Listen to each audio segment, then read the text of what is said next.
Pessoal, muito boa tarde. Boa tarde, bom dia, boa noite, né? Isso aqui depois vai ficar gravado, então você que está nos assistindo, partners do nosso Meeting Educacional de Marketing e Finanças, tudo bem com vocês? Gostaríamos de agradecer a presença de todos. Eu sou Fred Silveira, gestor comercial da Escola Baiana de Medicina e Saúde Pública e um dos fundadores do Meeting Educacional de Marketing e Finanças. Esse evento pode ser definido como um espaço de conversas estratégicas entre essas duas áreas, com o objetivo de encontrar caminhos não só nesses setores, mas para a gestão das instituições de ensino. Temos a honra de contar com o apoio de marcas consagradas do mercado educacional, a quem agradecemos pela confiança. Brandil, Grupo Cobra Fix, Fundacred, Moca Invest, PHMDS Seguros Educacionais, Qualinfo Tecnologia para Educação e SafeTech, parceira premier do Google for Education.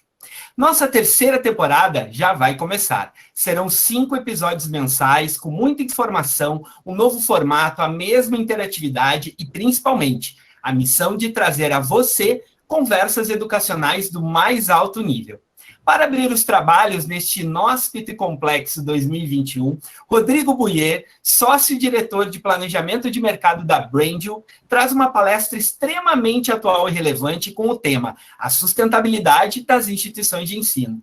Na sequência, teremos um debate sobre como fazer uma captação de alunos sustentável, com a participação de Hubert Basques, diretor-geral da FAAP de Ribeirão Preto, e Maurício Delagata, diretor de Seguro Educacional da QHMDS, e mediação de Júlio Borba, sócio da Lifelong Education, e Luiz Paulo Bezerra, coordenador nacional de crédito educativo do Grupo Ser Educacional. Para que a conversa possa fluir, a gente pede que vocês deixem seus microfones mutados. Quem quiser fazer perguntas, comentários, fique muito à vontade para escrever no chat, que a gente vai estar recolhendo essas perguntas para colocar na roda, como é uma das marcas registradas do nosso evento. Ele está sendo gravado e, posteriormente, será publicado no nosso canal no YouTube. Rodrigo, a bola está contigo, boa palestra e um ótimo evento a todos. Obrigado, Fred. Obrigado, Luiz. Obrigado, Júlio, pelo convite. É sempre bom bater ponto aqui na abertura das temporadas de todos os meetings, para a gente não perder o embalo. Eu peço muito desculpas a todos, porque a gente teve um imprevisto aqui com o horário de voo, então a iluminação não está boa, o som de fundo está cheio de interferência, mas o importante é a gente bater um papo aqui e conversar um pouquinho sobre essa ótica da sustentabilidade, onde é que ela se encontra com a captação e onde que a gente consegue encontrar algumas oportunidades para o nosso mercado, tá bem? Então, vou fazer um share screen aqui para a gente poder começar. Qualquer necessidade, pergunta, podem fazer aqui diretamente ao longo da apresentação. Júlio, conto com você como rapaz do tempo aí, tá? Hoje não precisa não, que hoje a mulher do tempo vai ver seu horário, viu? Vocês estão com a minha tela cheia aí? Conseguem ver? Ainda não. Ainda não. Não? Chegou não. Quando chegar, você me avisa? Eu já botei aqui. Chega. Vou tentar de novo para ver se funciona. Aí. Vamos de novo. E agora? Estamos juntos? Estamos chegando. Tá abrindo. Opa, Agora abriu. sim. Boa. Então, gente, boa tarde.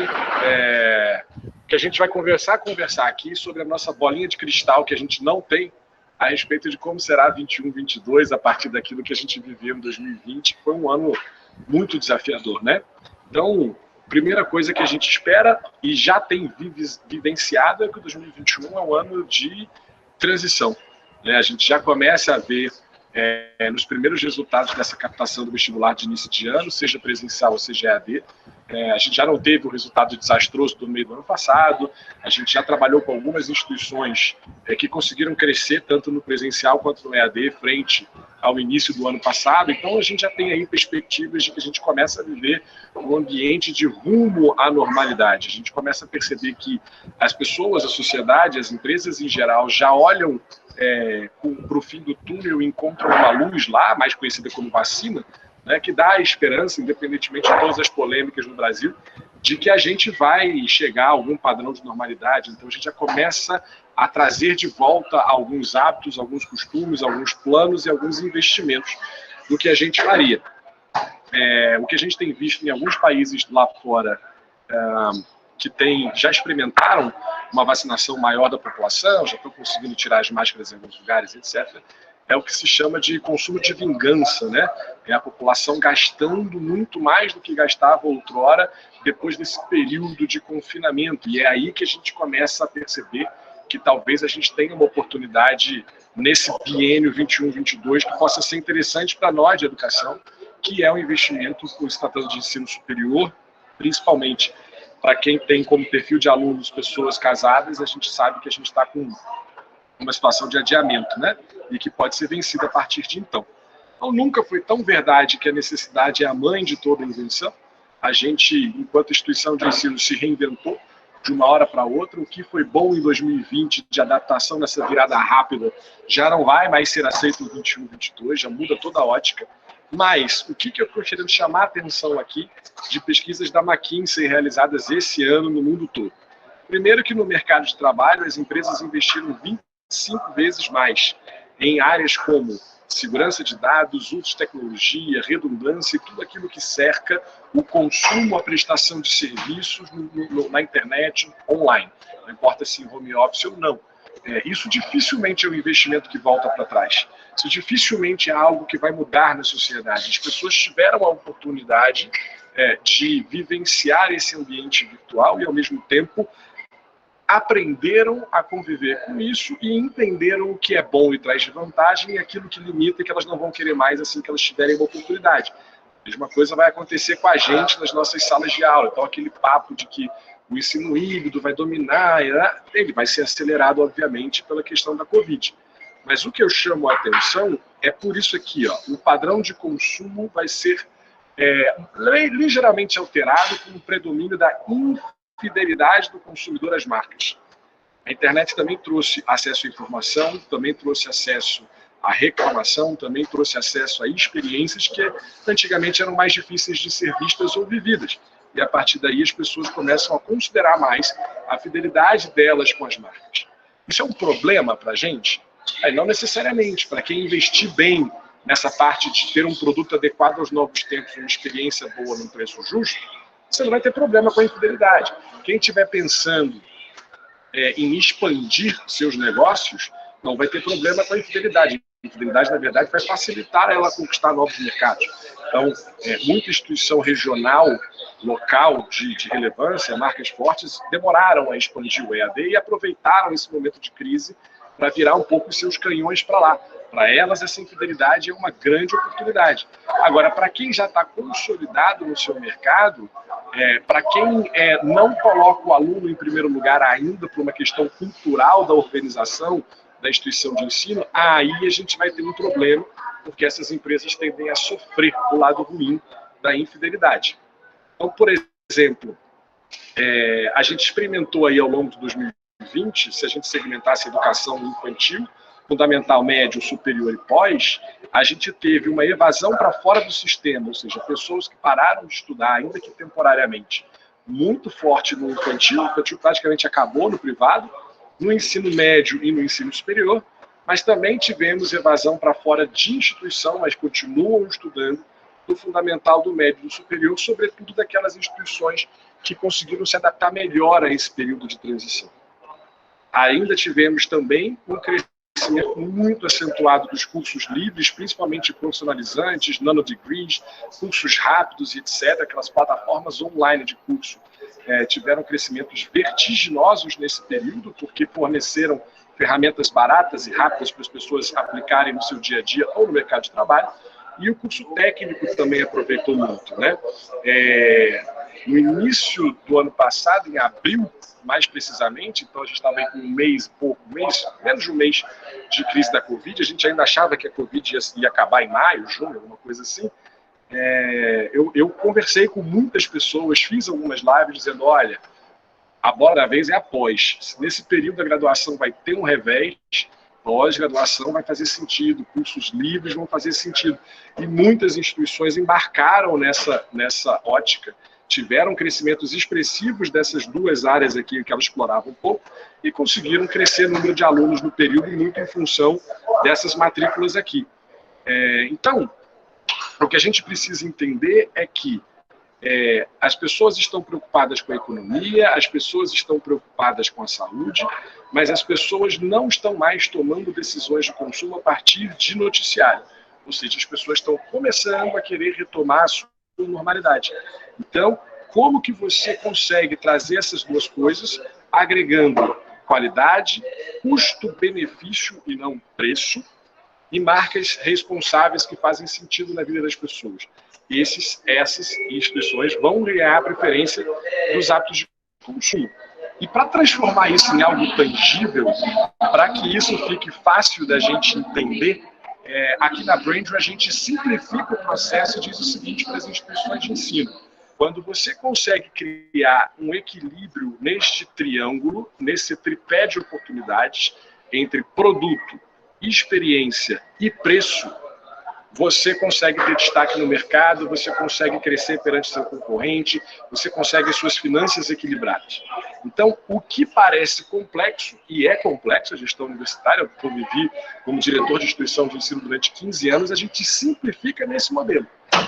E o objetivo de simplificar nesse modelo é mostrar o seguinte: para eu ter um produto adequado, eu preciso que o setor comercial e o setor acadêmico se conversem e interajam. Eu preciso de dicas de como a concorrência está fazendo, eu preciso de entender o que o meu público-alvo está desejando, onde estão meus pontos falhos, a minha comunicação, o que os meus cursos atuais não têm, que as pessoas lá fora gostariam de ter, e assim sucessivamente.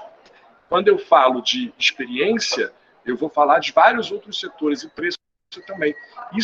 Essa tríade mostra para a gente como que não dá mais para manter nas instituições de ensino setor acadêmico, setor financeiro, setor administrativo, setor de TI, setor comercial, setor regulatório, cada um separado no seu quadradinho. Não tem mais quadradinho, agora somos todos uma engrenagem, sempre fomos, mas agora mais do que nunca. Então, nessa questão do produto, e eu vou trazer no final da apresentação alguns cases para que isso fique mais perceptível para vocês, a frase que eu gostaria de deixar para reflexão é essa aqui, ó. Seth Godin: não procure clientes para o seu produto, encontre produtos para os seus clientes. Então, eu estou analisando o portfólio do meu curso, dos meus cursos, porque eu estou expandindo o EAD, porque eu estou repensando o presencial, eu não sei o que eu vou ficar, se eu vou devolver campo, se eu vou diminuir de tamanho, se eu vou aumentar, etc, etc. Que cursos você me indica? Na verdade, eu não indico curso nenhum para ninguém. Eu indico que a gente olhe o mercado e entenda o que o seu mercado, a sua praça, o seu município ou a sua região de influência, se você for de um município grande ou uma capital, o que as pessoas ali estão procurando. Entenda o que elas querem e entregue o que elas querem. Acabou o tempo de eu pegar curso de administração com 30 anos, a mesma matriz curricular, e aquilo ali vai continuar vendendo. Não vai. Não vai. O mundo mudou. As pessoas agora querem o que elas querem. A gente não tem mais o controle sobre isso, né? Tem muito mais oferta do que demanda. Então, quem manda é a demanda. Na área da experiência, a gente tem que misturar comercial, marketing, gestão de pessoas, TI, acadêmico e outros afins, principalmente, para poder entregar ao aluno o que ele precisa ter de diferencial. Então, por exemplo, se a gente for perceber que no YouTube, por exemplo, e no Google, tem todas as informações que as pessoas precisam, as nossas aulas muitas vezes estão lá, por que o aluno paga a mensalidade? Ele não paga a mensalidade para a gente repetir conteúdo por conteúdo. Ele paga a mensalidade para ter uma certificação de que, de fato, ele tem aquele conhecimento. E ele paga a mensalidade para viver um aprendizado diferente do que tem no YouTube, né? E aí, falha quem imagina que experiência é sala de aula. Experiência não é só sala de aula. A experiência de um aluno com a instituição de ensino começa desde a primeira propaganda que ele clicou e foi levado ao site, passa pela portaria, pela limpeza, pela sala de matrícula, pela ligação do setor comercial, pelo preenchimento de formulário, pela assinatura de contrato, pelo recebimento da senha do sistema acadêmico, pelo treinamento para usar o AVA, por todas as orientações dos coordenadores de curso, pelas boas-vindas e também pela aula, né? Então, para até chegar na sala de aula, um aluno novo, em termos de experiência, passa por N setores diferentes e ali mesmo ele já vai ficando e desistindo. Se vocês pegarem aí, dentro da instituição de vocês, a quantidade de alunos que iniciam o processo de matrícula e mesmo assina contrato, mas não paga a mensalidade, não inicia, no primeiro dia de aula ele não está lá, vocês vão ver o que a gente chama de evasão precoce, evasão antes de ingresso no sistema. Geralmente essa evasão foi motivada ou muito influenciada por uma péssima experiência muito antes da nossa sala de aula. Então a gente não pode pensar só na questão da sala de aula, tem muita coisa, tem a ambientação toda para pensar. E aí eu digo que a frase da vez é: experiência é performance. Experiência precisa trazer performance. Então não é pirotecnia, luzes e confetes para fazer festa para aluno. É tudo aquilo que faz ele se sentir bem e traz resultado para a instituição de ensino. Com relação a preço, eu tenho que misturar financeiro, comercial e acadêmico. Então, por exemplo, uma vez eu tive numa instituição que o diretor financeiro falou assim: olha, para esse curso ser viável nas condições de hoje, eu preciso captar X alunos, que era o dobro do que tinha sido no ano anterior. Desses X alunos, 80% precisa ser pagante integral e 10% ProUni e 10% financiamentos diversos, incluindo fiéis. Eu falei para ele: olha, a solução não é contratar a mim, nem a Brand, nem alunos, nem ninguém. A solução é ou refazer o modelo ou fechar as portas, porque lá do lado de fora, no seu município, a renda média per capita é de R$400 e o seu ticket médio é 1.000. Então é absolutamente impossível você conseguir essa captação nesse volume, nessas condições de pagamento. Ah, mas então o que eu faço? Eu fecho o curso? Não. Você redesenha o curso, você delimita o seu produto ao custo que você pode ter para você ter a margem que a mantenedora quer. E a partir daí você entende se é viável ou não manter o curso. É muito comum em diversas instituições, quando abre curso novo, abre o vestibular, vem o edital, e aí as pessoas se perguntam: mas qual vai ser o valor mesmo desse curso? Aí um olha para o lado, o outro olha para o outro, fala: não, bota parecido com tal ali, com o curso Y, que é quase a mesma coisa, sobe um pouquinho o preço e está ali feito. Desse jeito não tem futuro. Né? Olha um exemplo aí, olha aqui, ó. Isso aqui, óbvio, são dados já superados, porque precisa de censo, e o censo está sempre atrasado. Mas dá uma olhadinha aqui. Em 2019, portanto, antes da Covid, de todo esse turbilhão aí, o ensino superior já estava perdendo 19%, quase 20% da captação presencial em relação ao ano anterior, aos anos anteriores. Mas o que é o mais significativo é que o lucro das instituições de pequeno e médio porte que não tem medicina, esse desabou quase 60%. Então, instituição que manteve seus custos, não controlou a margem, não pegou financeiro, acadêmico e comercial para conversar, hoje está certamente, seriamente endividada, porque não conseguiu se adaptar a uma realidade de queda de 60%. A margem nunca foi essa, né? Então, esse é um cenário importante. Só que essa tríade só funciona se duas coisas regerem o equilíbrio entre elas. Primeiro, os alunos. Tanto preço, quanto produto, quanto experiência, eles têm que ter como foco principal o desejo de quem consome, que é o aluno. Se tiver como foco principal qualquer outra prerrogativa, já era. E a segunda questão é que eu não consigo fazer nada para equilibrar esses aqui se não for considerando análise e planejamento de mercado. A instituição precisa de um setor de inteligência de mercado para dar subsídio à construção de melhoria. Do contrário, a gente não vai conseguir evoluir isso. Então, como eu tenho muito pouco tempo, eu vou dar exemplos práticos aqui, por exemplo, com relação a produto, tá? A entender o que as pessoas querem e adaptar.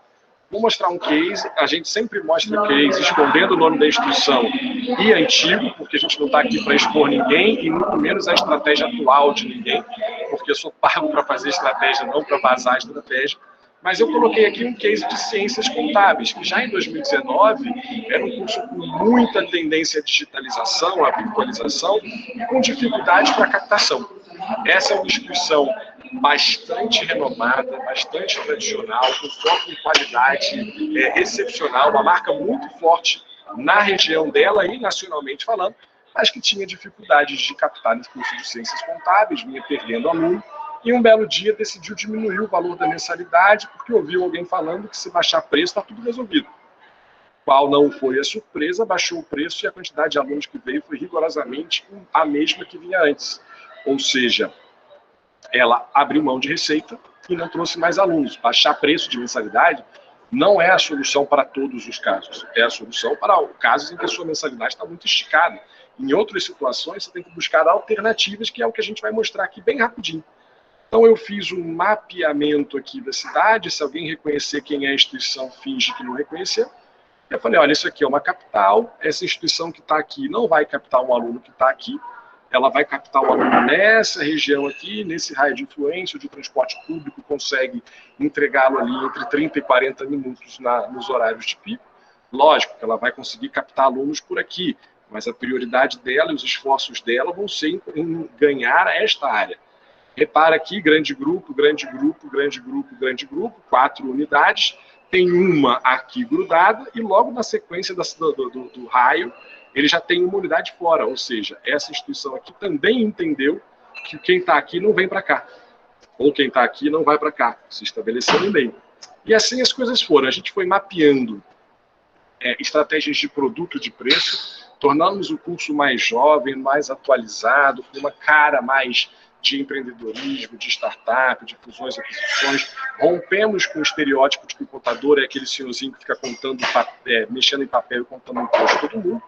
Dividimos os cursos da região por valores médios de mensalidades, e repara que essa região é a região mais cara, né, onde tem mais pessoinhas cobrando acima de R$1.000 na ocasião pelo curso, e essa instituição também cobrava.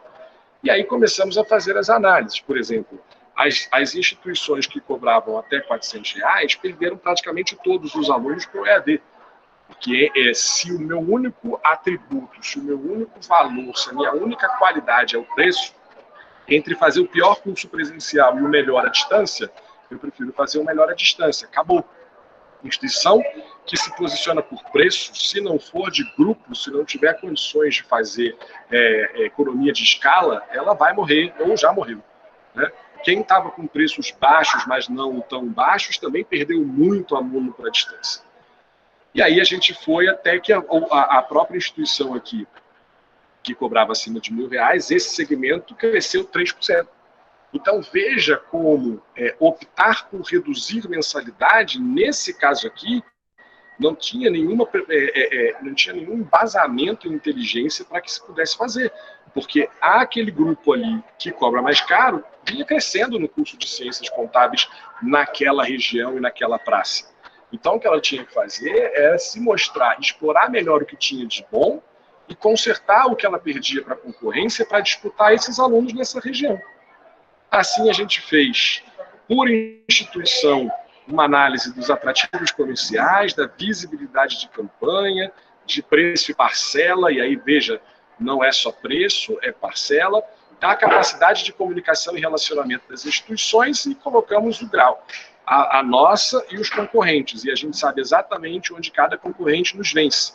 A partir daí, desenhamos as estratégias que chegou aqui para esse quadro para a instituição de ensino. Se você fizer só o que você já tinha feito, a chance de você aumentar a sua captação é no máximo em 10%, 11%. Se você ajustar aos fatores que a gente está falando aqui, sobe para 14%, porque a instituição já era muito boa de relacionamento e ela não ia mais mexer em preço. Ela não tinha muita oportunidade.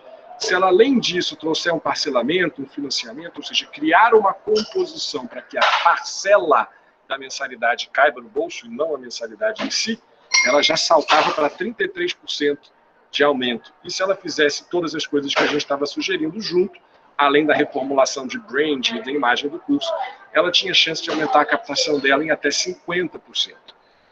Resultado disso, nesse ano, nesse vestibular, após esses esforços todos, esse curso em especial quase dobrou a captação dele. Então, muitas das vezes, o que me faz captar com sustentabilidade, o que me faz captar com caixa aumentado e não aderindo à guerra de preço, aumentando o meu prejuízo, perdendo mais lucratividade, como a gente já vem assistindo acontecer em diversos lugares, a inteligência curso por curso, a adaptação produto a produto, fez com que a gente ganhasse o mercado que a gente precisava ganhar. Eu levei os alunos que foram para o EAD? Não, quem foi para o EAD foi para o EAD. Eu levei os alunos das instituições que cobram preço baixo? Não, eu não estou interessado neles. Eu estou interessado naqueles que potencialmente podem vir para aquela instituição. E funcionou, e deu certo. Mas para isso eu preciso do setor de inteligência, setor comercial, setor acadêmico, setor financeiro, todo mundo trabalhando junto em prol dessa reformulação. Bingo, olhei produto, consegui aumentar a captação com sustentabilidade. No caso de experiência, lembra que eu falei que a experiência começa desde o primeiro clique em propaganda? Isso aqui é uma análise de performance que a gente fez na LP de uma instituição e que a gente vai adaptando a página para performance. Então não adianta você fazer uma propaganda linda, maravilhosa, com uma mensagem que não entrega o que você quer, e aí você vai e desvia o cidadão para um site difícil, que não é responsivo, que não é adaptado para mobile, que você clica 1000 vezes para passar, que dá erro, que tem informações desnecessárias, você pede até o código de barra do shampoo que o cara usa para ele fazer a inscrição, acabou, a experiência já zerou ali. Tchau, ele foi embora. Depois a gente mapeou todos os processos desse caminho de experiência dentro da instituição de ensino e para cada pontinho desses aqui tinha uma régua de comunicação automatizada dizendo o que precisava ser dito em cada uma das etapas para ajudar o aluno. Aqui parece burocrático, mas na frente, no que o aluno percebe, no que o potencial aluno vê, isso é fluidez, isso é a instituição estava preparada para me atender em todas as necessidades. Por exemplo, vou dar um exemplo, uma instituição muito boa, muito querida minha, trabalho com eles há anos, tradicionalíssimo, nome ótimo. Se eu dissesse aqui o nome para vocês, vocês vão falar nunca que essa instituição ia falhar assim. Ela foi matrícula online, virou matrícula online, parou de fazer a aula da sala de matrícula, virou matrícula online. O que ela fez? Pegou o edital, transformou para o meio digital e colocou lá, olha, para matrícula online você tem que fazer isso aqui, ó, que era a mesma coisa do presencial. Quando eu fui ver a relação, tinha assim, 2 fotos 3x4. Digital. Para que 2? Se eu tiver um arquivo, eu tiro 1000 cópias disso aí. Documento autenticado em cartório, 2 vias, enviado pelo correio. Gente, já era, acabou a experiência aí. A instituição é moderna, mas se vendeu burocrática, não funciona. Ok? Então, a experiência já antes da sala de aula. Depois disso, a imagem que a sua instituição passa, a ambientação da sua instituição passa, o quanto eu, aluno, me identifico com aquele ambiente, quanto as cores da sua instituição vestem a minha roupa, funciona. Então, por exemplo, olha aqui, ó, a porta de entrada de instituição de ensino. Essa instituição eu não tapei o nome porque ela me autoriza a divulgar. Tá? Isso aqui era uma loja de shopping, a instituição tem um campus no shopping e fora do shopping. Ele era assim, um pouquinho apagado, um pouquinho sem vidro, um pouquinho xoxo. A gente redesenhou uma obra simples, isso tudo é material barato, e a instituição entregou isso. Já ficou mais moderna, mais jovem, mais fluida, mais clean, mais limpo, mais tudo. Melhorou a imagem da instituição, melhorou o que eu consigo de identificação do aluno com ela e melhorou a chegada. Não importa se a minha sala de aula é espetacular, se a entrada é ruim, já era. E tem muita instituição que é espetacularmente linda e bem servida, mas que se você for ver o caminho de chegada de um pai, de uma mãe ou de um aluno, ele é feio. Tem que cuidar desde o início. Esse aqui é um caso da FUNSESI. A FUNSESI, quando eu mostrei essa foto aqui na reunião da FUNSESI com os professores, eu falei, o que isso aqui parece? Aí o pessoal disse, INSS, repartição pública e etc. Mas essa era a clínica escola. A gente fez um projetinho barato, isso aqui é adesivo e tinta, porque a instituição não queria fazer grandes investimentos, até o piso é adesivo, e pronto, já virou e já adaptou. Olha esse pátio da FUNSESI, era assim, era um vão livre entre blocos com um mural de aviso. Parecia um matadouro de boi, né? Aquela coisa sanitária. A gente fez um projetinho de um sofá móvel e de um pouco de vida maior e pronto, os alunos estavam pedindo para fazer a aula nesse espaço, compartilhando fotos, stories, etc. Então, são pequenas pinceladas do que é a experiência universitária que muitas vezes está fora de sala de aula. Não é só a sua sala de aula. A sala de aula é a cereja do bolo, é o objeto final, mas tem todo um caminho até aí. Né?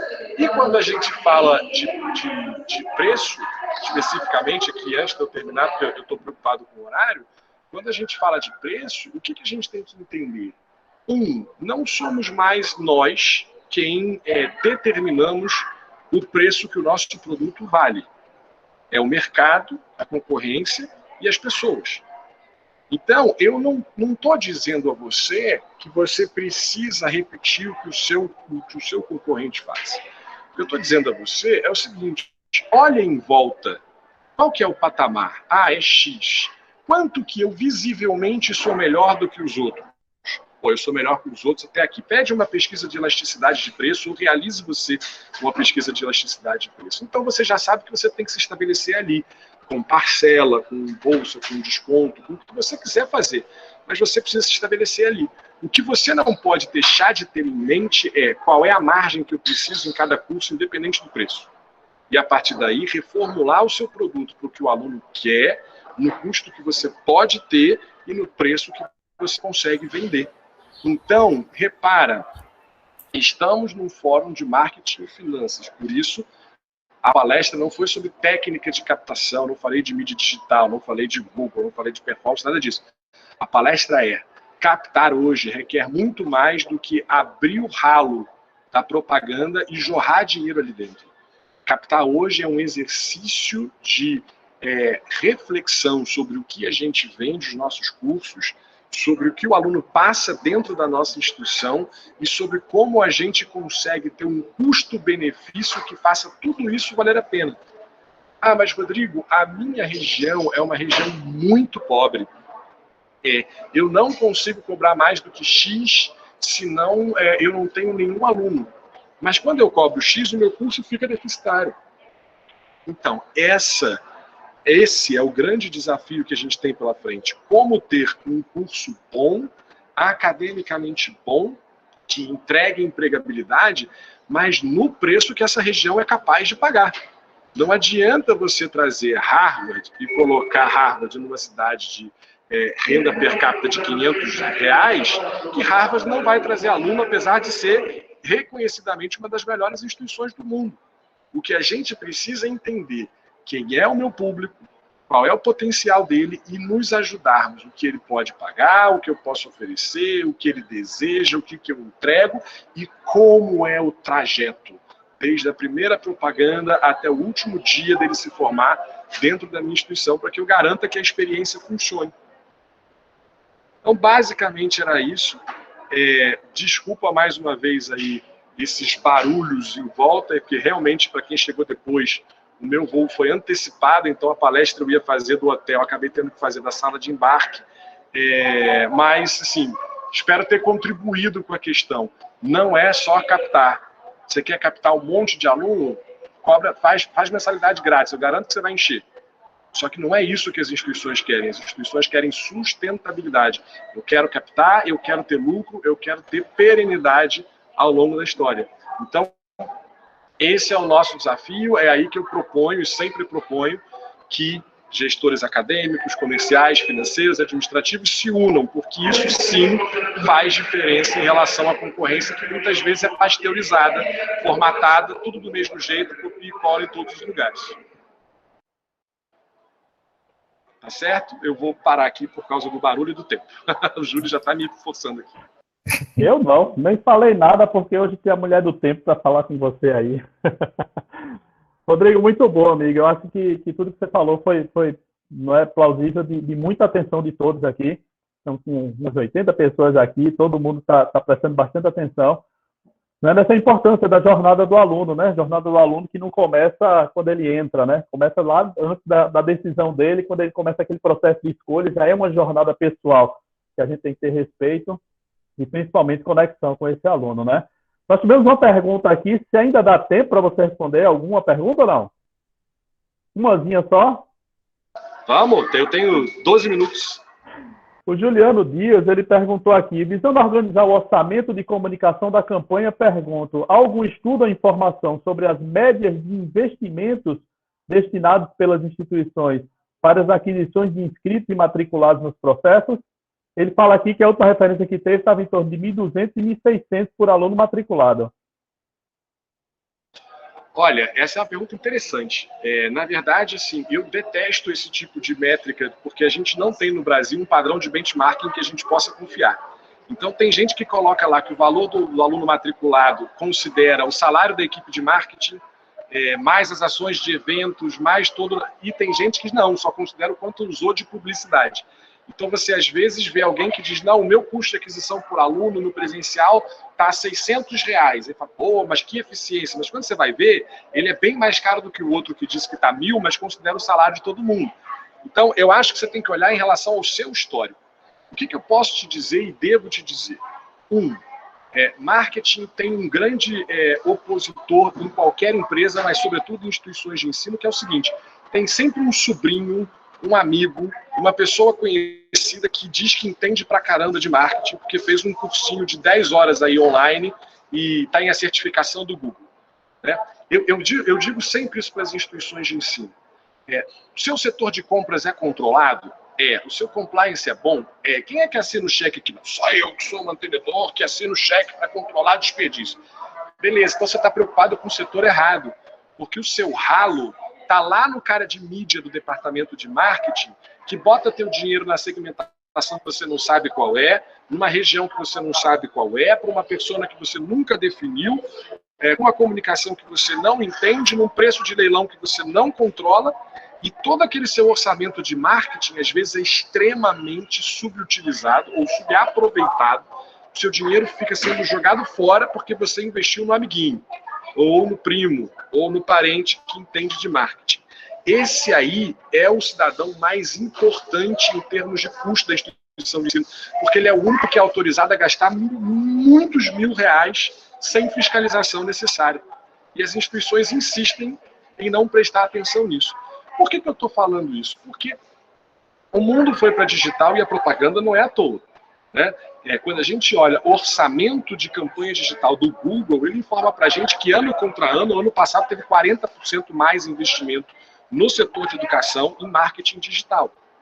Então, se você não tiver uma pessoa de mídia extremamente competente e dedicada, se você não tiver o completo entendimento da sua zona de influência, onde tem que ser seus esforços e etc., você vai competir com grupos que têm muito mais verba de publicidade, você vai aparecer pouco e vai trazer pouco resultado.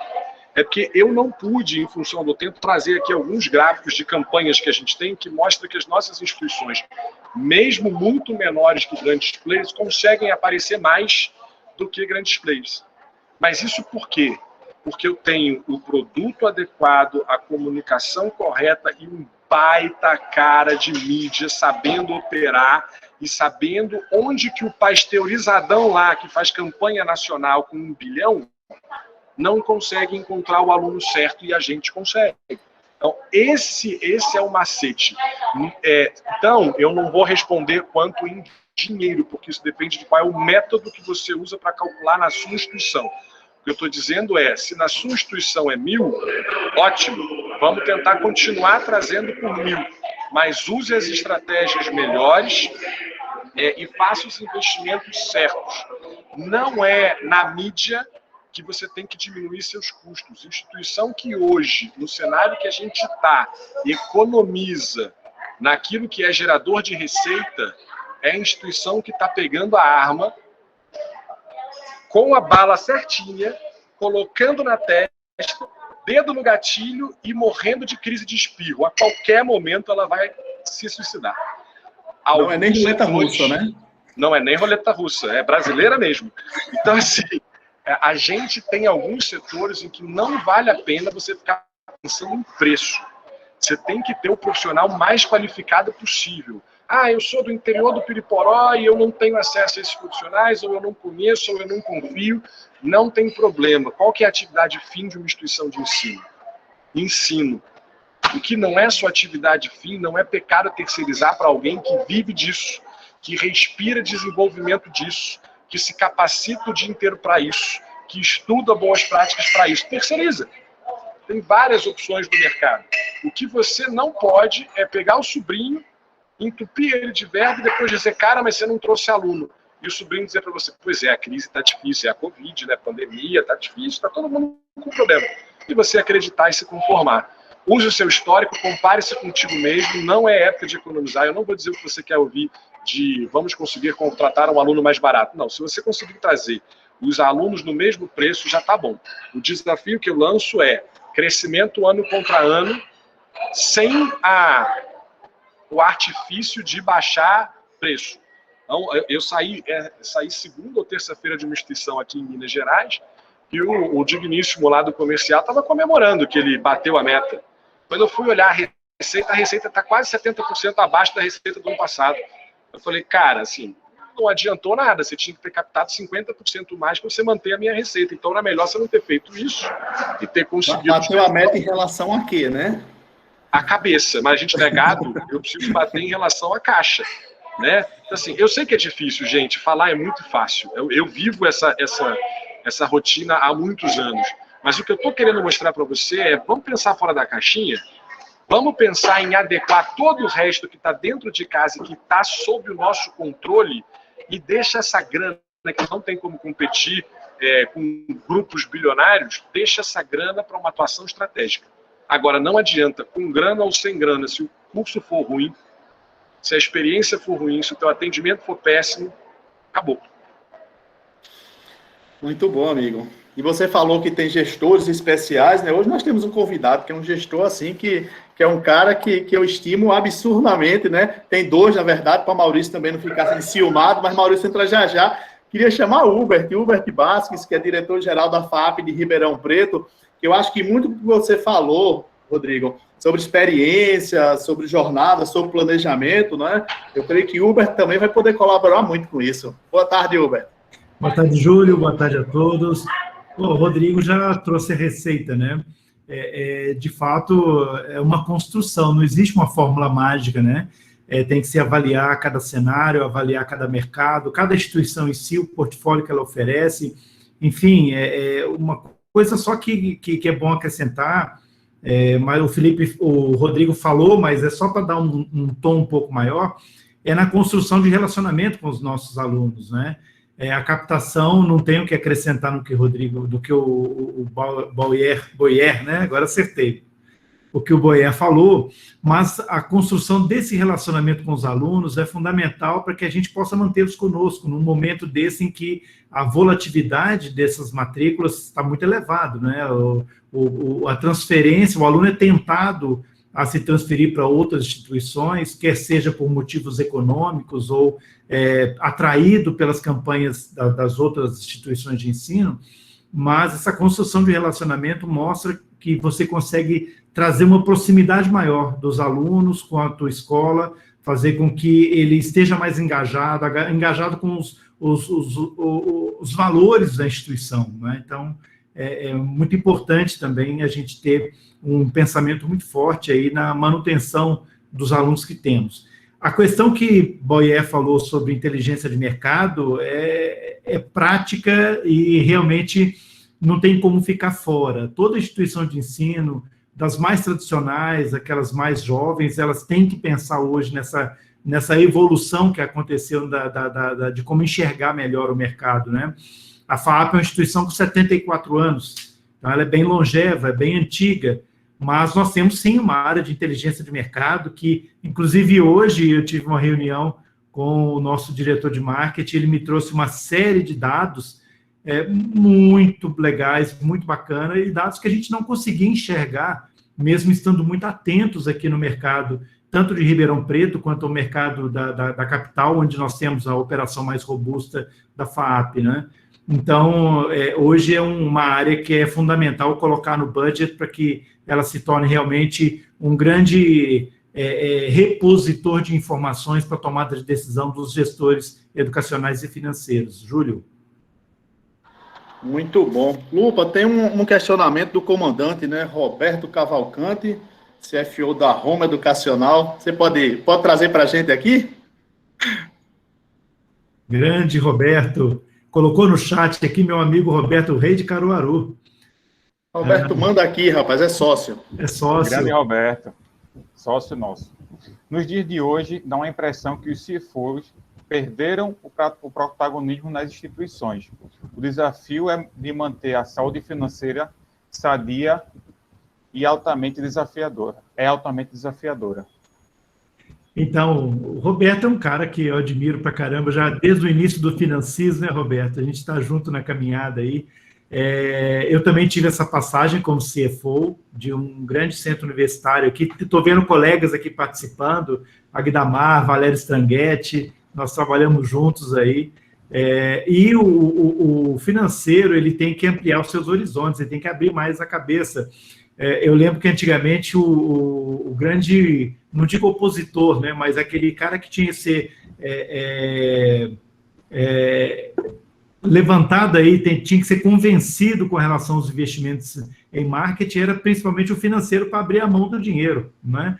Então, sim, eu acho, Roberto, me permite aí responder a sua pergunta, o financeiro, o CFO, ele tem uma função extremamente relevante, cada vez mais importante, porque o CFO que também vai participar de toda essa engrenagem, como o Boyer falou, que hoje as instituições devem fluir, na medida em que o financeiro tem que ajudar nas tomadas de decisões e ser protagonista dos processos novos que são implementados nas instituições. É isso, Roberto. Grande Roberto, da Roma, em Recife. Maurício, vamos entrar aqui no jogo também, né, amigo? Opa, essa pergunta do Roberto, acho que tem tudo a ver com você, né? Você que é diretor-geral da HQ, né, da QH e da MDS, Seguro Educacional. E aí, assim, eu acho que essa preocupação, né, do CFO sobre essa questão de sustentabilidade de alunos, né? E aí você tem uma temática muito legal para trocar com a gente, que é seguro educacional, né? Como é que você pode fazer esse confronto? Como é que você pode ajudar, ser o anjo desse pessoal dos CFOs? Boa tarde, gente. Obrigado mais uma vez aí por estar abrindo o ano, né, no meeting, que é um prazer, né, essa reunião de amigos, né, e todos lutando aí pro bem comum aí da sustentabilidade. É justamente o que ele colocou, né? O desafio do financeiro, ele é tão grande quanto do acadêmico, né? Você entender a particularidade de cada aluno, do momento de cada aluno na trajetória financeira, né, na jornada financeira dele ao longo do curso, é um desafio, né? Eu sempre costumo fazer esse paralelo, né? Eu vim do mercado de concessionária de veículos e para nós era muito cômodo, porque a gente vendia o carro, recebia à vista e os outros 50, 60 meses que o cara ia usar o carro era problema da fábrica, a gente ainda recebia por isso pela fábrica que estava em garantia. Já a instituição de ensino acaba ficando muito vulnerável durante toda a jornada financeira, ela fica vulnerável aos recebimentos, à lei, à garantia, que ela não tem nenhuma. Então, o financeiro ele tem o desafio de ter um leque de opções para entender a particularidade de cada aluno. E esse leque ele vai estar dizendo num financiamento estudantil, numa bolsa em determinados casos, que é a última coisa que a gente quer fazer. O seguro educacional propriamente dito, ele traz uma prevenção, que é onde, ao longo desses 20 anos, ajudando as instituições de ensino, a gente vê a cultura evoluindo ano a ano na questão de prevenção, né? As instituições, elas olham muito o que está gastando para captar, mas e o que está gastando para permanecer? Né? Você pega os dados do INEP, onde 55% dos alunos não se formam, 55,6%, né? Foi feito um estudo de 2010 até 2018. Quanto isso não fica na mesa, né? O que acaba não fazendo com que os cursos não sobrevivam, né? Então, a sustentabilidade é comprometida diante da experiência do usuário, academicamente e na própria plataforma digital, quando a gente fala hoje, que já é uma realidade, mas também na experiência financeira, né? Que tem que estar ali colado, lado a lado, e o seguro educacional ele é mais uma ferramenta desse leque, que num momento de desemprego, por exemplo, vamos falar até antes dele entrar, ele estar dentro da instituição de ensino. Hoje o brasileiro pensa o quê? Né, o aluno que está lá estagiando ou está começando sua vida profissional. Poxa, eu vou agora assumir uma dívida a médio e longo prazo, seja de R$200, de R$2.000, quanto for. Será que eu vou estar empregado para conseguir pagar e continuar meu curso? Será que não é melhor eu esperar um pouco para ingressar na instituição e assumir uma dívida? Então, hoje, os brasileiros estão se perguntando isso. Quando você dá um seguro educacional e fala, olha, fique tranquilo, se você perder o emprego, as suas mensalidades estarão garantidas até 6 mensalidades, com certeza ele tem uma tomada de decisão já antes do prazo que ele imaginava. Você dá uma segurança. E no processo de rematrícula, é a mesma coisa. Porque quando a gente fala em captação, eu brinco, né? Tem a recaptação, que é a rematrícula. O cara, a cada 6 meses, 1 ano, você tem que se provar academicamente e financeiramente, dar condições para ele se rematricular. Então, nessa condição, você falar que tem um seguro, ele se rematricula, ele não vai trancar, não vai esperar. Então, você ir conduzindo o aluno, ainda mais o jovem, né, que está aí começando a aprender toda essa vida adulta, a gente tem que ter uma experiência a nível tecnológico, que eles já estão acostumados, a nível acadêmico e a nível financeiro, que ele está totalmente vulnerável ainda, né, recém-ingressante. Então, o seguro ele vai trazer essa segurança pré-matrícula e durante a trajetória dele, para que ele não se evada ao longo do curso. Então, a gente está à disposição. Obrigado pelo convite. Aí, desculpa me alongar na conversa, porque é muita novidade. A gente está muito feliz aqui da QH, porque após 20 anos, o Grupo MDS, que é uma das maiores consultorias de seguros do país, trouxe a gente para dentro do grupo, e a gente vai ter muitos outros seguros aí para estar ajudando na economia das instituições, até na experiência dos alunos e dos colaboradores. Contem com a gente. Muito bom, Maurício. Na verdade, esse é um tema que é uma dor, não é? Eu sei que Roberto, por ser da área financeira já há muitos anos, participar de grupo de finanças lá do Financis, ele sabe a grande dor que é essa evasão, não é? E hoje a gente está falando de sustentabilidade. Então, os dois maiores indicadores, né, Uber? Um é o financeiro, né? O maior indicador de evasão financeira, e o outro, podemos dizer que é desinteresse mesmo do aluno, né? O aluno está entrando numa fase de desinteresse. E aí, assim, eu acho que todo esse papel lá que o Buiê colocou muito bem falado, inclusive, sobre a jornada do aluno, sobre a importância dessa atenção de estratégias dentro e fora de aula, não é? Dentro e fora da sala de aula. Como é que vocês na FAAP veem isso, Uber? Vocês têm algum método especial? Vocês trabalham com uma metodologia específica? Ou vocês deixam muito na mão do professor a escolha, como a grande maioria das instituições fazem, né? Contrata o professor e diz, meu amigo, faça a sua prática, faça o seu melhor. Mas não tem um método, um direcionamento para esse professor. Você acha que isso vale a pena e ajuda também a conter, pelo menos, essa parte do desinteresse do aluno? Sim, Júlio, com certeza. Aqui na FAAP, nós atuamos do ensino médio à pós-graduação. Tá? Muitos acreditam que a FAAP é apenas o ensino superior ou o Museu de Artes Brasileiras, né? Mas nós vamos bem além disso. E aí, deixa eu colocar aqui, dar uma luz sobre o ensino médio. Aqui em Ribeirão Preto, nós temos uma atuação com um perfil de atuação muito delineado, até os colegas coordenadores aqui, a nossa diretora acadêmica fala muito sobre o ensino artesanal. A gente desenha um modelo para cada perfil de aluno. Tem que se ressalvar aí que nós trabalhamos com um perfil de público bem diferenciado, não é o perfil genérico. O nosso ticket médio aqui é 3 vezes superior à média aí do ensino superior do mercado, né?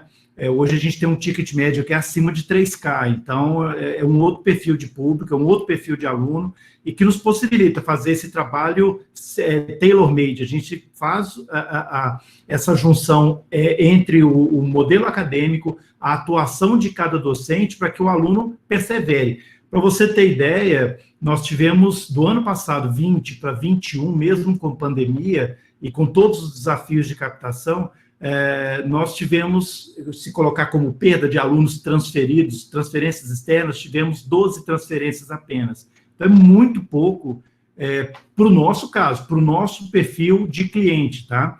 No caso do ensino superior em São Paulo, já foi um pouco diferente. Também atuamos num segmento diferenciado e principalmente numa área em que nós não temos tantos concorrentes que a área das artes. Comunicação e artes, a FAAP é uma grande referência em cinema, em artes plásticas, então a gente não tem muita gente, os grandes grupos, por exemplo, preferem focar em outros segmentos, em outros setores. Tá?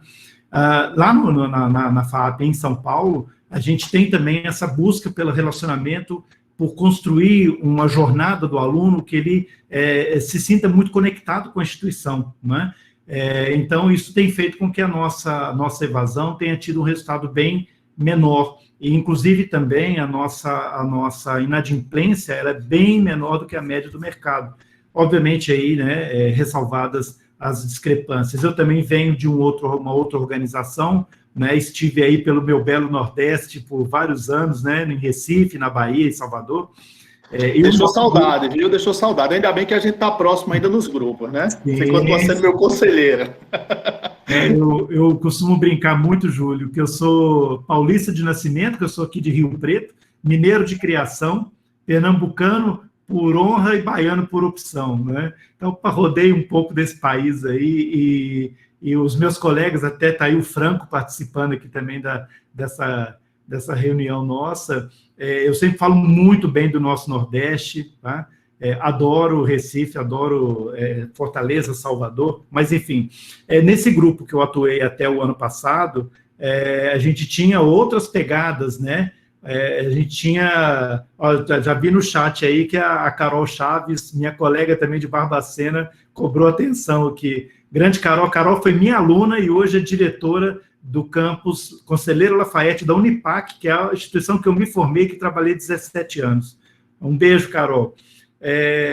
Nesse grupo, a gente também trabalhava com métricas de mercado e com inteligência de mercado, e em um cenário muito desafiador, né? Recife, Salvador, Fortaleza, a gente tinha uma atuação aqui em São Paulo com o IBMEC, então, a grande fortaleza que nós buscávamos para poder manter os nossos alunos, para fazer girar as rematrículas, era justamente no relacionamento, em entregar um produto, uma experiência do aluno em sala de aula com o time docente, nos laboratórios, no atendimento de carreiras, porque o aluno tem que estar muito focado naquilo que realmente ele quer, e a instituição mostrar aos alunos que as opções, elas têm depois um reflexo, né? Uma opção errada do segmento educacional vai trazer para aquele estudante um déficit gigantesco, não é déficit de conhecimento, mas de oportunidades dele alavancar a carreira. Então, se você tem uma instituição de ensino que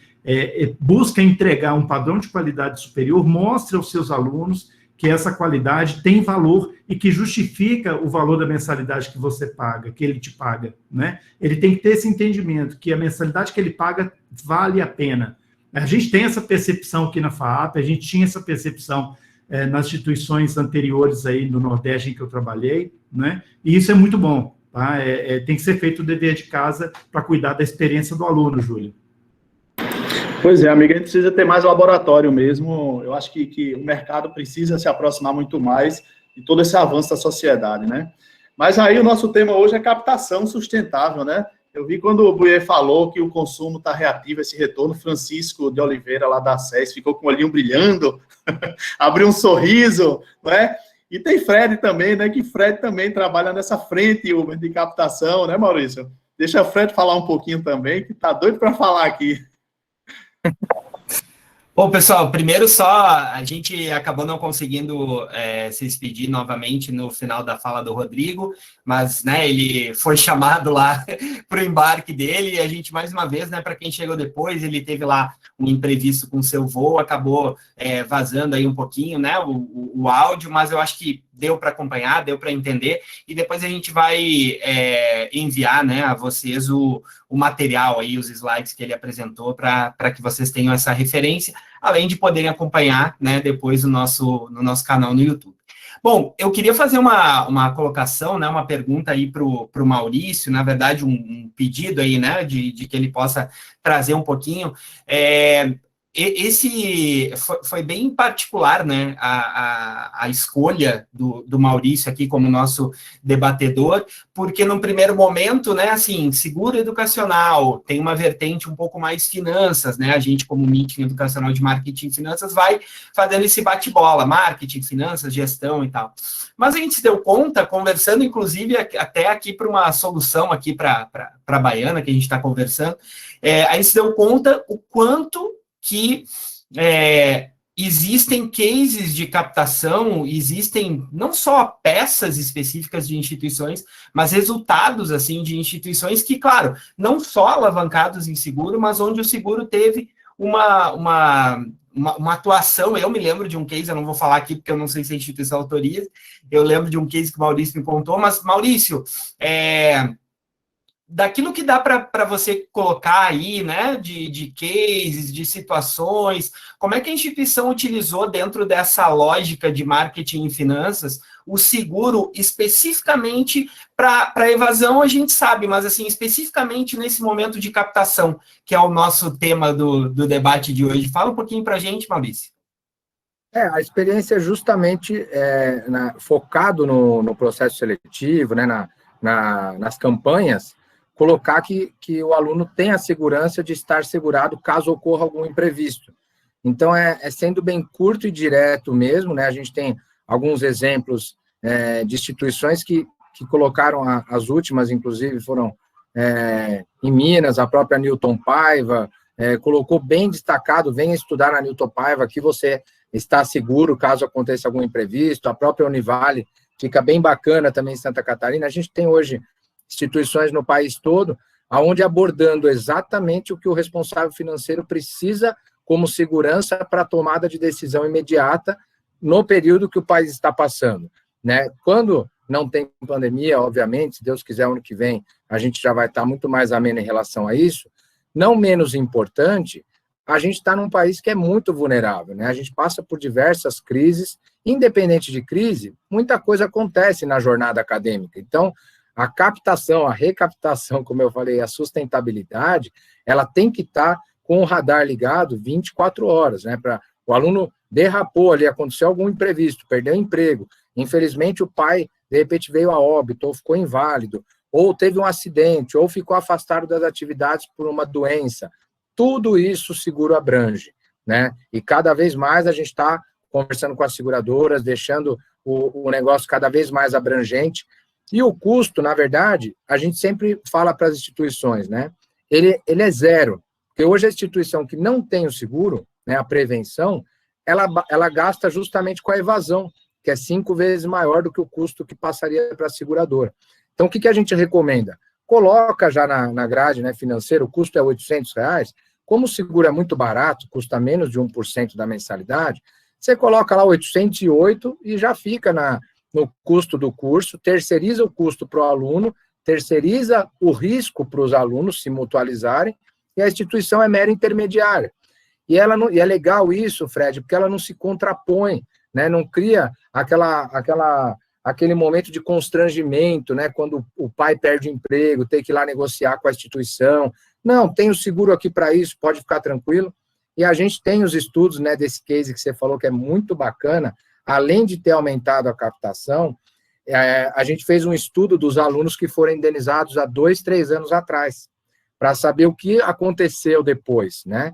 E aí, incrivelmente, a gente teve o percentual, né, a nível Brasil já, porque a gente pegou por amostragem várias instituições, mas nessa primeira deu 92% de alunos que se formaram com a mensalidade em dia ou que estavam estudando com a mensalidade em dia, porque a instituição ajudou ela no momento que o aluno mais precisou, que perdeu o emprego, dando a ponte para ele continuar na instituição e não ter feito uma bola de neve financeira e trancado o curso, que é um percentual que deve estar zoando com a minha cara, porque nem Harvard tem 92% de concluinte, mas é a prova de que você agindo preventivamente e dando a ponte necessária na hora que o cara perde o chão ou que tem um imprevisto que independe da vontade dele, é fantástico. E principalmente para concluir, o seguro ele é muito justo. Ele ajuda justamente o cara que te pagou em dia a vida inteira e naquele momento ele teve um infortúnio independente da vontade dele. Então você consegue discernir de fato o cara que ficou inadimplente por determinado motivo e ajudar o inadimplente que ficou por outros motivos que independem da vontade dele. Ô Maurício, eu perco um amigo, mas não perco a pergunta, tá? Custa quanto, velho? Custa quanto? Todo mundo aqui quer saber agora. E aí, custa quanto? A pergunta todo mundo aqui queria saber. É como o pessoal sempre pergunta, né? Ah, mas tem que fazer para todo mundo, tem que isso, tem que aquilo. A cultura do brasileiro é fogo. Quando a gente coloca ele facultativo, sempre entra aquele aluno que já sabe que está tendo um corte na empresa, ou que vai ter. Agora, na pandemia, então, é muito complicado, né? A cultura prevencionista no país, como eu estava falando, então tem que ter a liderança da instituição em fazer para todos, né, intermediar só o custo, né, colocar na grade curricular. Ele é menos de 1% da mensalidade. Então, nós fechamos aí em parceria com o Meeting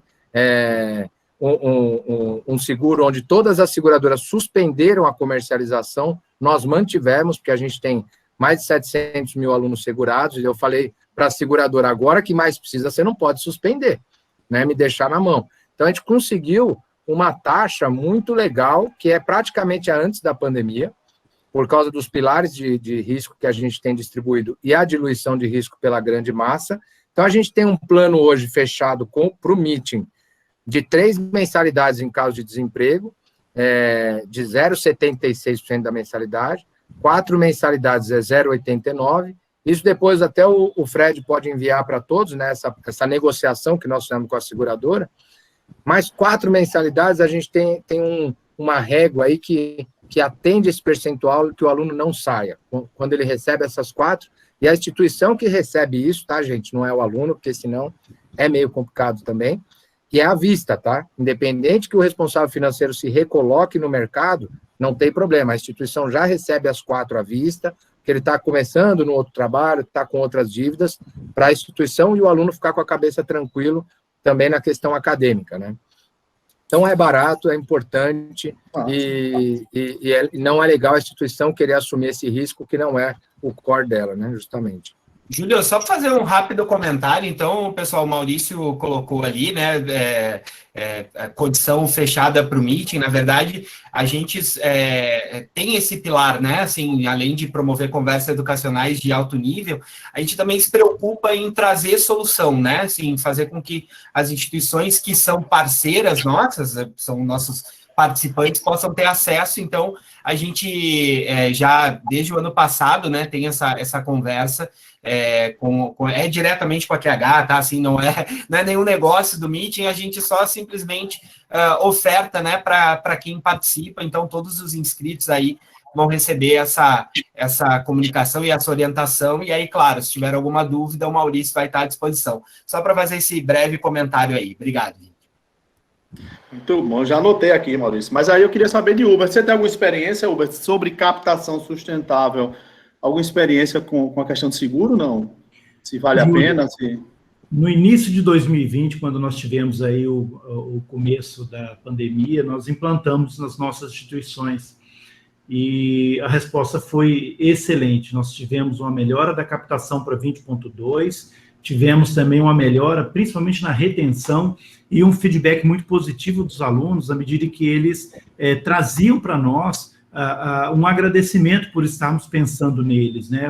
Quando divulgamos que, a partir daquele momento, foi em abril que nós implantamos o seguro educacional, eles dizendo para a gente que estavam felizes porque a gente pensou neles, pensamos nesse momento de dificuldade, que a instituição estava parceira.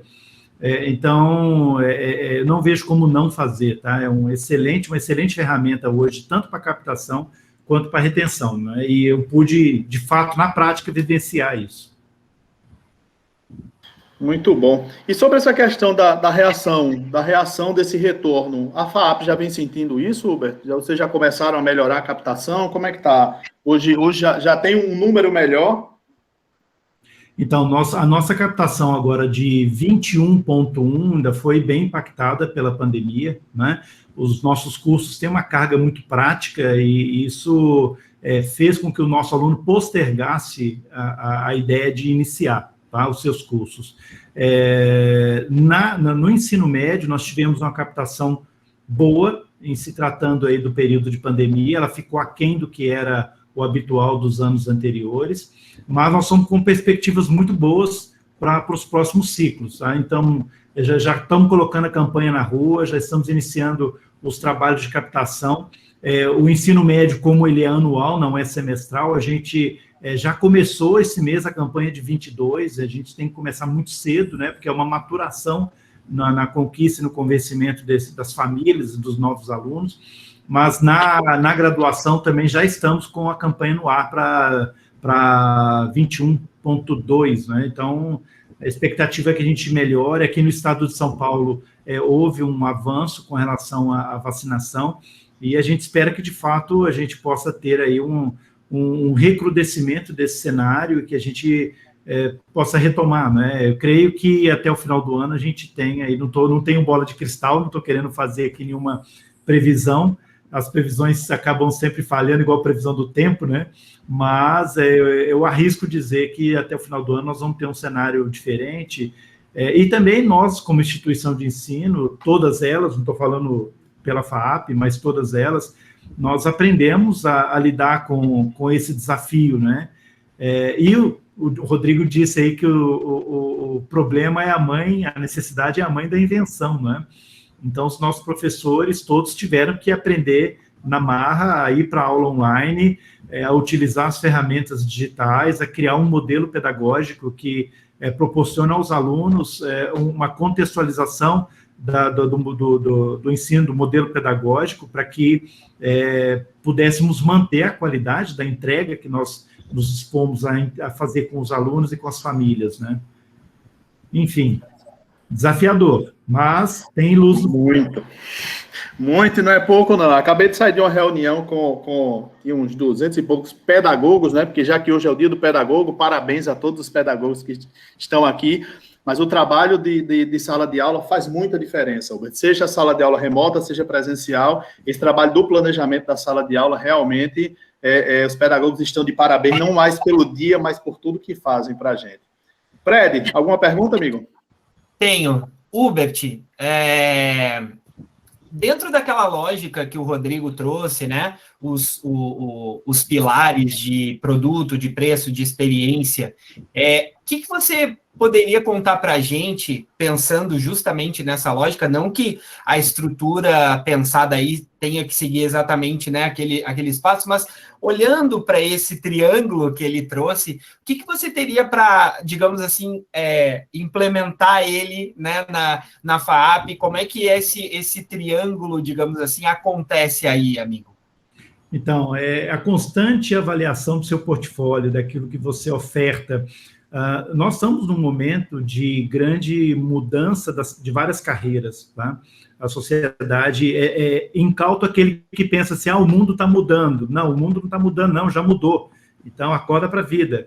Novas carreiras estão surgindo, antigas carreiras estão sendo remodeladas, estão sendo revistas. Tem carreiras que sumiram, que não vão ter mais demanda, né? Então, a instituição tem que repensar, sim, o seu portfólio, e não digo aqui para sair tirando o custo do portfólio, não, e nem inventando a roda, mas repensar na construção do seu PPC para poder fazer entregas que sejam relevantes, porque, olha só, a gente coloca um aluno para dentro da nossa instituição hoje, e na média ele vai ficar por 4 anos estudando para aquela carreira, e numa carreira, vamos pegar um exemplo simples, publicidade e propaganda. Hoje, as DCNs do MEC nos exigem que nós tenhamos ali uma disciplina que é de rádio e TV, é obrigatória, está na DCN, tem que cumprir. Rádio e TV é uma mídia que está muito diferente do que era há alguns anos atrás, e nem sei se algumas delas vão sobreviver daqui a um tempo, né? E pouco se fala das mídias digitais, de como criar métricas, estudar métricas. Não tem, por exemplo, na publicidade e propaganda, uma disciplina bem forte, vigorosa, de estatística, que faça com que o aluno aprenda a entender os movimentos dentro das redes sociais. Então, o que eu posso ousar sugerir aos colegas é que repensem seu portfólio na medida em que não pensem apenas nos títulos, nos nomes das carreiras, mas sim no que está na entrega que está tendo esse conteúdo. O que você, de fato, está construindo como profissional que vai estar no mercado daqui a 4 anos. E o aluno valoriza isso, ele entende que você está preocupado em aprimorar e ele vai ser um reflexo importante aí para a continuidade dele. E aí o velho marketing boca a boca, né? Amigo, isso daria, só esse tema já daria um meeting inteiro, se não uma série inteira, viu? Porque hoje mesmo eu e Fred comentamos sobre isso, hoje eu tive uma conversa muito boa também com o pessoal daqui da Rural sobre esse tema. Assim, eu lembro que em 2008, quando eu estava na Unassal, a gente fazendo a parte de pós-graduação, eu dizia, não é, uma das coisas que dizia você tem que fazer pós-graduação porque a faculdade te prepara para os 2 primeiros anos, no máximo, da tua carreira. Sabe, 4 anos de curso, amigo, não tá difícil, porque talvez o que o aluno fez lá no começo não faça mais o menor sentido, não é? Então, isso daí já daria um papo daqueles bem... Exatamente. Mas vamos lá, né? E aí, Júlio, nós temos aqui um programa que chama Você Amanhã, não, Eu Amanhã, né? Você é o aluno, Eu Amanhã, em que nós trazemos profissionais, isso várias escolas têm aí, não é novidade nenhuma, mas a gente traz profissionais do mercado para que eles possam interagir com os alunos, para entender aquelas carreiras que eles estão sendo trabalhados, né? Para poder entender os movimentos dessas carreiras, em que eles devem focar, né? Enfim, para eles poderem enxergar melhor os propósitos que eles terão depois de formados, né? E o que eles devem melhor construir as suas habilidades e competências nessa caminhada. É essencial, não é? Lupa, tem uma perguntinha aí? Tem uma pergunta do Luiz Fernando, mas eu acho que o Maurício já respondeu, porque ele pergunta, esse seguro deve ser cobrado de forma integral na base de alunos ou é sistema de adesão? Eu acho que foi o comentário que o Maurício fez. Maurício, mas eu queria fazer uma pergunta para você. Quando a gente fala em seguro educacional, a gente sempre remete à instituição de ensino superior. Existe seguro educacional para ensino fundamental, ensino médio, curso técnico? Claro, obrigado, Luiz. Para cursos livres e técnicos, a gente está fazendo muito, tá? Grandes redes, né, inclusive, e até a gente está balizado nisso, aquilo que o nosso amigo Rodrigo tinha falado, tem empresas agora que estão terceirizando, né, fazendo a parte do financeiro e também de financiamentos, né, estudantis. E essas empresas estão nos procurando já para colocar isso com o seguro, né, no financiamento. Então, quando se trata de ensino ou de qualquer empresa que faz a mediação para o cunho final, que é educar, a gente tem seguro para tudo. Quando se trata do ensino básico, aí a preocupação dos colégios também é de cunho de desemprego, afastamento temporário, sim, mas é maior no que tange a óbito ou invalidez do responsável financeiro, né? Porque vocês imaginem uma criança, né, aí na 5ª série, 6ª série, infelizmente o pai vem a óbito, como ficaria a educação dela, que é o que dá, né, o subsídio, é a coisa mais sublime, né, que um ser humano pode ter para dignificar uma família posteriormente. Então, nesse caso, o colégio contrata muito com essa preocupação, e aí a gente cobre, em caso de óbito, até o final do ensino médio, e tem casos que cobre até o final do ensino superior. E, complementando essa questão do custo, até puxando um pouco o que o Hubert falou, é muito importante a questão da responsabilidade social. Essa questão de estar integrado, não só academicamente, mas o que envolve a família, né, e a questão financeira, e falar, não, a gente está aqui, seja nesse momento de Covid ou qualquer outro momento, você vai poder contar também com a instituição, porque ela se preocupa com a questão financeira do que pode ocorrer. Então, socialmente falando, é muito bacana também. E o precinho também, naquela faixa que você mencionou? Mas está subindo, se ficar demorando, estou brincando, é porque a gente cobre hoje mais de 300 instituições de ensino, só os seguros de acidentes pessoais do aluno.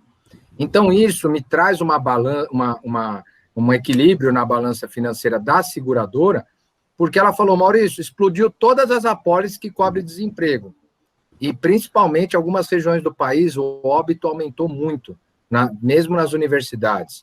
E, inclusive, cursos de medicina, a gente tem pago aí indenizações de 300, 400 mil de cursos de medicina e acaba trazendo grandes prejuízos para as apólices.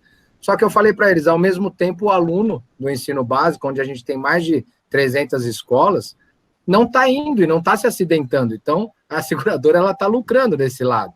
Então, nada melhor do que você comparar os pilares, faz uma média ponderada e mantém a taxa para nós, porque agora as instituições precisam de vocês. E aí, graças a Deus, conseguimos, estamos com as mesmas taxas, até porque a gente faz também um cenário futuro, né? E a gente acredita que a coisa vai cada vez melhorar e vai equilibrar aí esse prejuízo das seguradoras. Muito bom. Hubert, vou fazer uma pergunta agora, aquelas perguntas aquela que eu fiz para o Maurício lá, né? De forma bem prática, amigo, como é que a gente pode tornar a captação de uma IES, de uma instituição de ensino, de uma forma geral, já que você está com as duas experiências, mais sustentável? E aí, passa a receitinha para nós? Porque o Uber, vocês viram que o Uber está no Brasil todo, né? Chamado aqui, chamado ali, é o gestor do Brasil. Vamos aproveitar o homem, né? Não, quem me dera. Mas, Júlio, não tem muita receita, né? É ficar atento, usar da inteligência de mercado, entender o seu mercado, entender o seu portfólio e, principalmente, né, como o Boyer falou, saber quanto o seu aluno está disposto, o seu prospect, né, o seu candidato aluno está disposto a pagar pelo seu produto, quanto ele tem disponível para pagar pelo seu produto. Então, tem que ter realmente uma análise bem profunda do mercado, da concorrência, porque tem segmentos para todos, tá? Tem muitas instituições que trabalham em segmento topo de pirâmide, outros vão para o upper middle, outros vão para a base de pirâmide, que aí há uma necessidade de grande volume, de você ter um ticket médio baixo, mas em compensação muitos alunos dentro de uma classe, né? Então tem que se entender quais são os seus drives aí, o que te conduz para que você possa fazer uma avaliação coerente, mas fundamentalmente estar atento àquele triângulo, né, que o Rodrigo colocou, produto, preço, enfim, tem que avaliar bem o mercado, tá? Tem que entender bem o mercado e não deixar com o sobrinho, com o primo, com o namorado da filha, para cuidar do marketing da sua instituição de ensino, porque isso é muito valioso.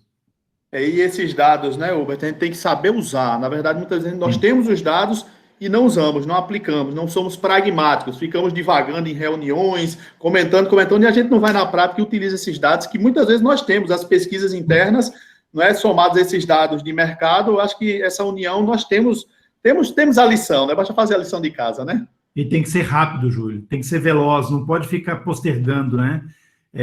O reitor que me comandou por 17 anos na Unipac, saudoso Bonifácio Andrada, que eu respeito muito, nós o perdemos esse ano para o Covid, mas ele dizia uma coisa muito interessante, que se você quiser acabar com o problema, não crie uma comissão. Agora, se você quiser empurrar com a barriga, cria uma comissão que ele vai se embora.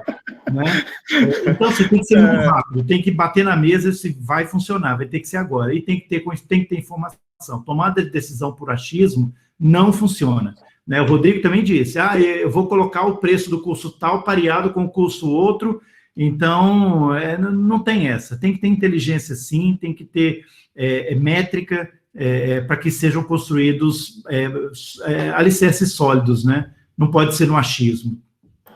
Pois é, amigo, por uma educação mais pragmática, né? Exatamente. Fredão, contigo.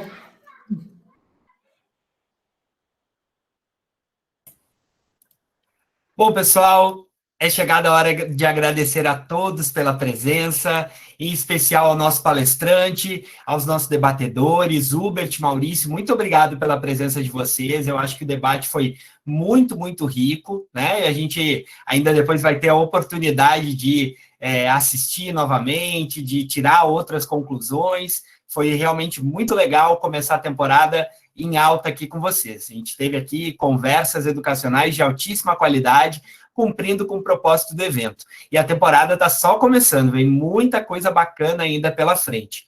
Caso a sua pergunta não tenha sido respondida, acho até que não foi o caso, mas se você quiser entrar em contato com o Meeting, propor algum tema, conversar conosco, nosso e-mail é o contato@meetingeducacional.com.br. Falando em contato, queríamos convidar a todos os participantes que respondam a nossa pesquisa, que será enviada por e-mail a todos os inscritos. Ela é muito importante para a gente evoluir com o nosso evento.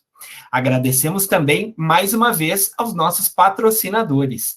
Brandil, Grupo Cobra Fix, Fundacred, Moca Invest, QHMDS Seguros Educacionais, Qualinfo Tecnologia para Educação e SafeTech, parceira premier do Google for Education. Fiquem ligados, a próxima edição do Meeting será no dia 17 de junho, no mesmo horário. Iremos abordar um outro tema que tem tudo a ver com sustentabilidade e captação de alunos, o financiamento próprio. Fiquem ligados que em breve as inscrições estarão abertas.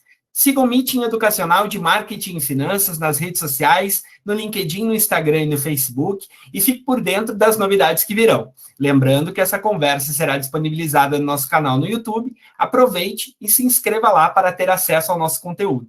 Grande abraço a todos e até a próxima, pessoal! Obrigado pelo tempo de vocês, pessoal. Hubert, Maurício.